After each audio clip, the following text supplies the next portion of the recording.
Lala is, I think believing this, even though we know Taylor was torn up about not saving Lala and wanted to save Lala. Lala is a disgrace for someone her age.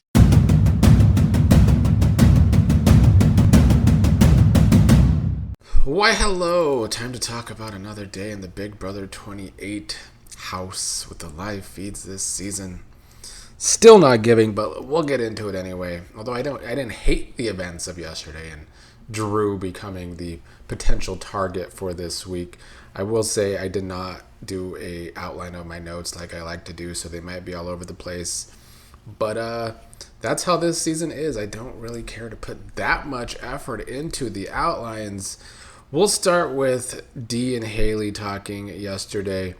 Haley was talking about how Lala and Taylor, according to Lyric, talked the most shit about her, but then Lala told Haley that Melody and Mallory were also talking a lot of shit about her. Haley also brought up the fact that Lyric was the first one to talk to her and was quickly throwing all her friends under the bus, which is what Lyric did, which I talked about yesterday.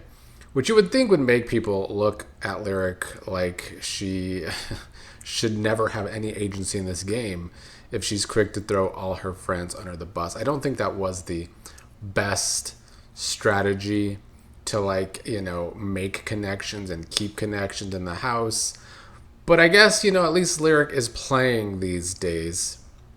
One of my many biggest issues with Haley is how she's trying to be the victim, talking about how she's been drugged through the mud and she's had to be the toughest girl there. And I'm like, what in the fuck has Haley even had to deal with? I'm so glad that Melody has been going around the house yesterday talking all the shit about Haley that she can.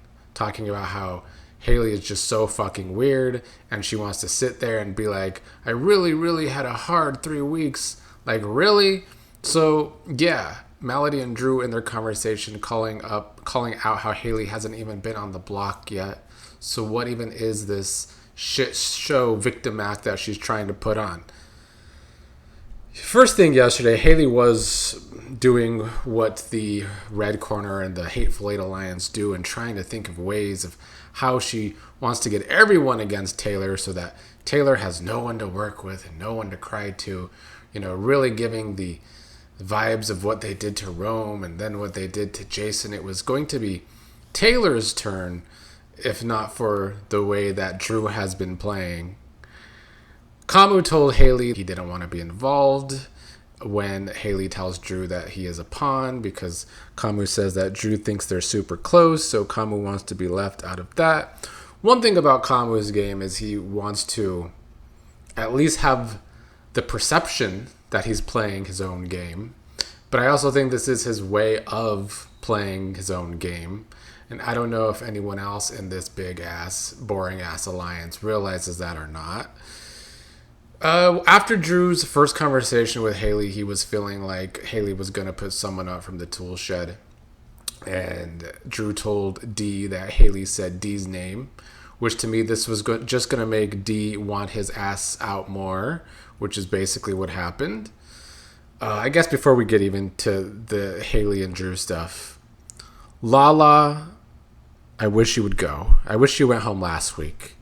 Because Lala is feeling some kind of way about Haley saying that Taylor wanted Jason to stay over Lala. And Lala yesterday told Taylor this about what Haley said. Taylor said it's a lie.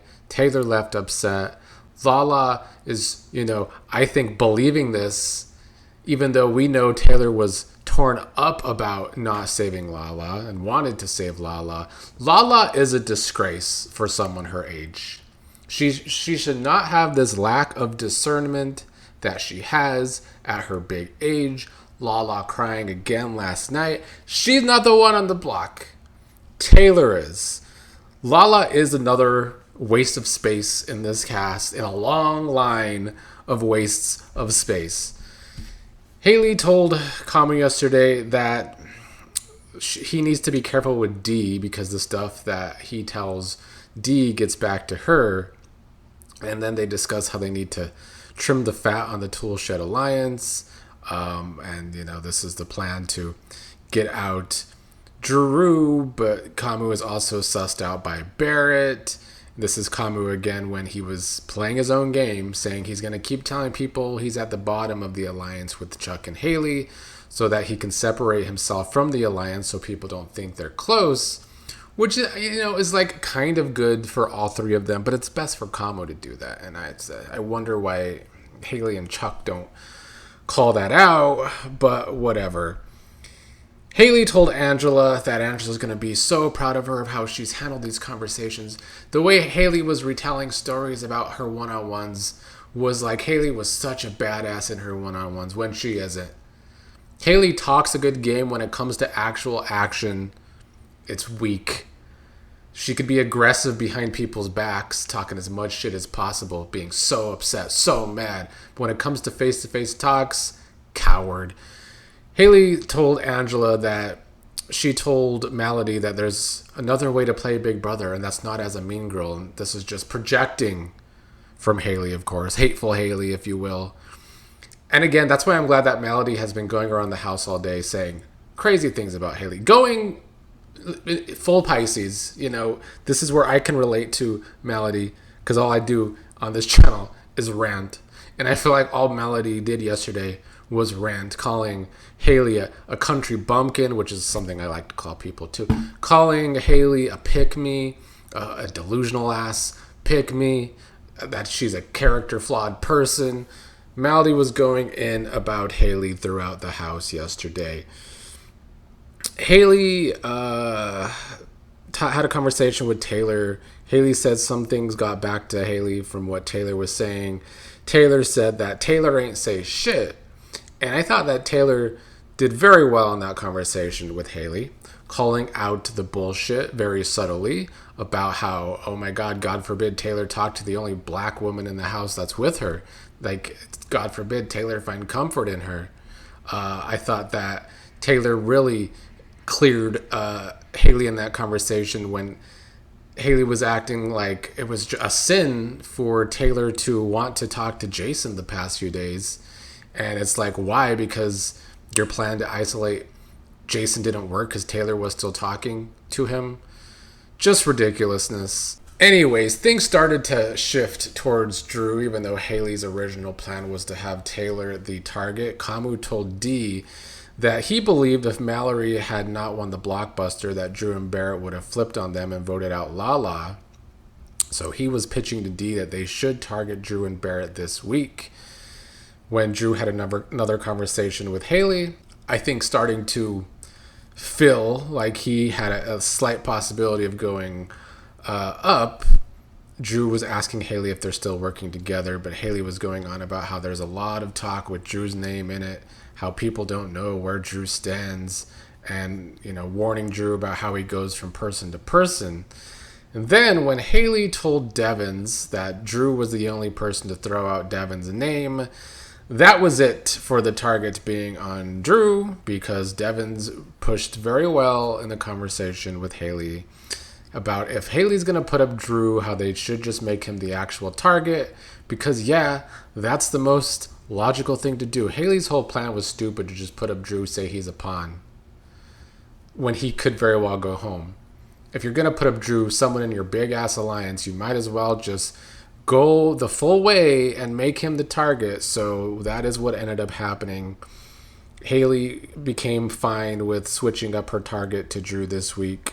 And like I said, I think Drew was starting to feel it. He later told Dee that he thinks that Haley's going to put up a guy from the tool shed and it's not going to be Chuck or Camus, and that she's scared of Devens. So she's going to put one of the guys at the bottom of the alliance, Barrett and Drew, which means the tool shed sucks. And then Dee ended up telling Barrett that Drew was going to be going up. And all Barrett had to say was that Drew's going to panic and go berserk.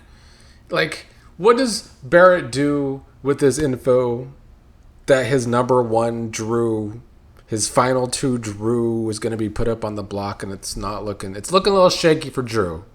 Barrett does absolutely nothing with that info, per usual. Is Barrett on Lexapro or something? Because I don't understand his lack of emotions to everything. his lack of concern to anything in this game, his lack of doing anything in this game. So he's either on some sort of medication or he's the weakest bitch to ever play. And that's how I feel about Barrett.